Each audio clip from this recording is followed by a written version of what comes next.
दीनांच्या दुःखासाठी तुम्ही खरे चिंतन केले, सर्वांचे दैन्य घालवण्यासाठी तुम्ही खरे मनन केले, बहुजनांच्या उद्धारासाठी तुम्ही ह्या देहाचे चंदन केले. म्हणूनच तर या आज मातीच्या कणाकणांनी तुम्हाला नमन केले. अशा शूर, स्वाभिमानी, प्रजाहित दक्ष, कर्तव्य कठोर, आदर्श माता, आदर्श पत्नी, आदर्श गुरु, अशा असंख्य अद्भुत अद्वितीय म्हणजेच राष्ट्रमाता राजमाता जिजाऊ यांच्याविषयी मी तुम्हाला 2 शब्द सांगते. खरं सांगायचं झालं तर ज्या वयात पावलांचा खेळ मांडून संसाराची तालीम करण्यात मुलं दंग असतात, त्या वयात तलवारीची मूठ घट्ट पकडण्यात दंग असणाऱ्या राजमाता जिजाऊ यांना माझा मानाचा मुजरा. जिजाऊ या साधारण स्त्री कदापि नव्हत्या.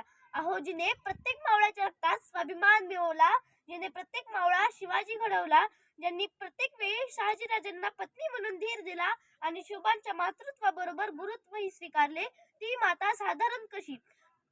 जिजाऊंनी शोभा जन्मण्यापूर्वी त्यांच्या आयुष्याचे सर्व नियोजन केले होते. बेटर प्लॅनिंग, ग्रेटर इन्व्हॉल्वमेंट आणि युनिटीसह शिवरायांनी स्वराज्य उभा केले आणि त्या स्वराज्याचे पुढे सुराज्य झाले. स्वराज्यात जर कोणी स्त्री चरित्राचा अपमान करत असेल, मग तो कोणीही असो, त्याचे हात पायच काय, त्याचे शीर कलम करण्यासही जिजाऊ डगमगल्या नाहीत. शब्दात संस्कार कृतीत धैर्य, आई जिजाऊ स्वराज्याचे शौर्य.